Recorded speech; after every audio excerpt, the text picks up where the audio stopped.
I played Season 1 in Delta Force Operations as a casual loot goblin trying to avoid PvP confrontations. With the season coming to an end in 2 days by writing of this script, I wanted to give you an overview of what a PvP noob like me can achieve, what I liked and disliked about the game, and the highlights of the upcoming season. With 2 more days to go, I sit at 62 million in cash and 80 million in assets, with my stash running out of space. So I will invest about 2 million into upgrading it once more and buying a big ammunition box. Survival rate is about 64% and the black site is decently upgraded. My best run by far was a 4.9 million extraction with a red laptop on normal 0 dam found in an ordinary loot container.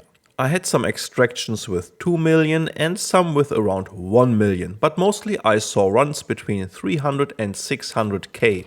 I played easy and normal extensively, and for me the loot difference does feel significant.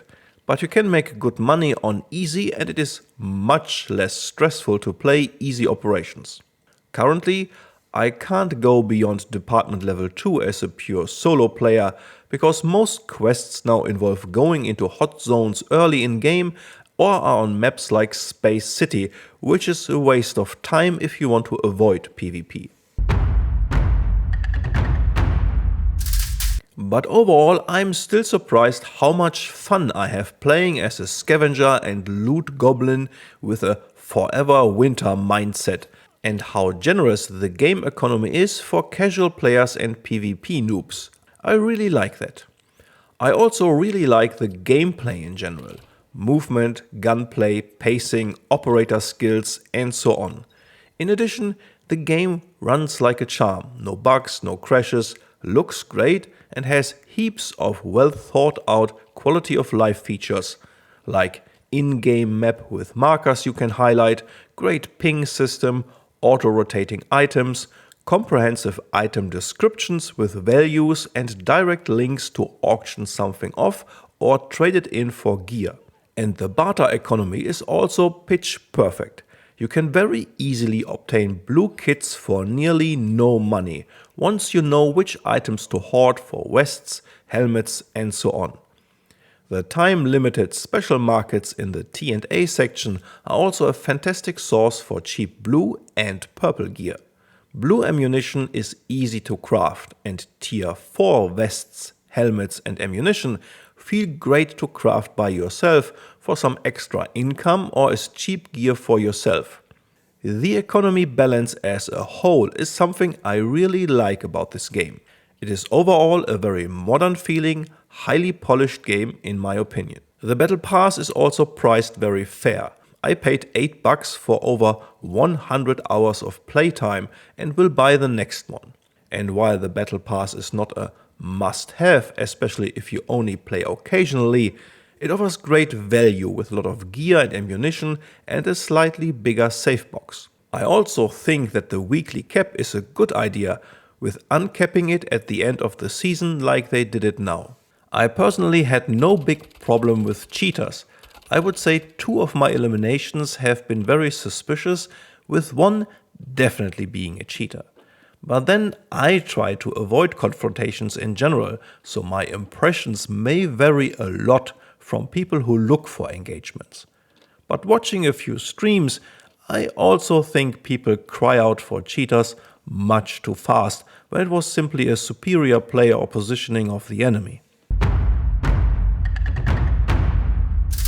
The things I dislike come down to a very specific and personal view from someone who avoids PvP and in general would prefer a complete PvE option for the operations mode, so keep that in mind. Time to kill is very short and can be brutal. The new gear cap for easy missions might improve that, because it forces a 1-tier difference between blue ammunition and purple armor if you use the maximum gear. But I think overall the time to kill could be slower. It is not game breaking for me, more an annoyance. The extraction points in Brakesh, but especially in Space City, are designed to force you into PvP. Space City essentially turns into a battle royale, which means I never play it and only do some occasional Brakesh runs without a backpack trying to do some quests. I personally would love to see more casual friendly extraction points to give solo players more maps to work with. And as much as I would like a PvE operations mode, the PvE raid is not my cup of tea. A Far Cry-like mayhem mode on rails and timers with forced vehicle sections and so on.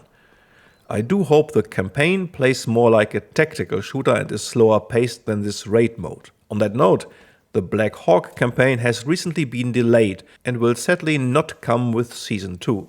Finally, the UI for all the shops, events, rewards and currencies. The very mobile-like setup is confusing and could be streamlined.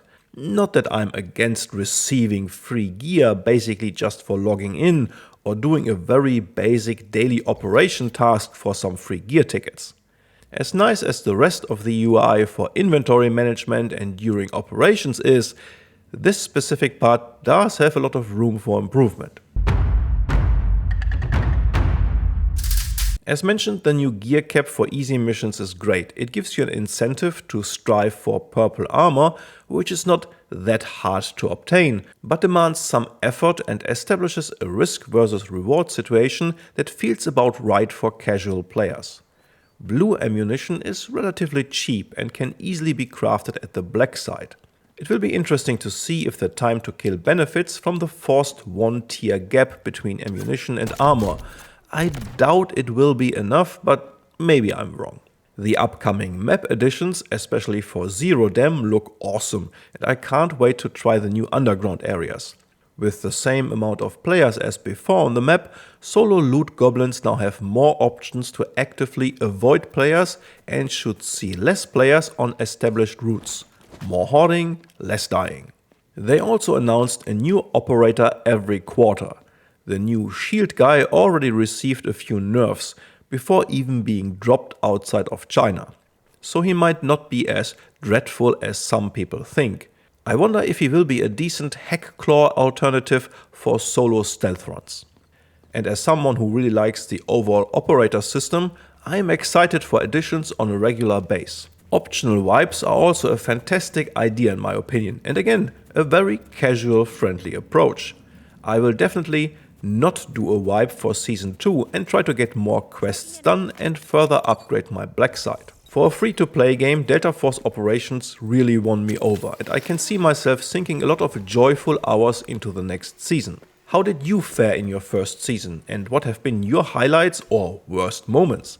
I would like to hear how your experience was and what you have in mind for Season 2. Thank you very much for watching this video to the end. For now, this is all about Delta Force Operations. Take good care of yourself and enjoy getting rich, at least in-game.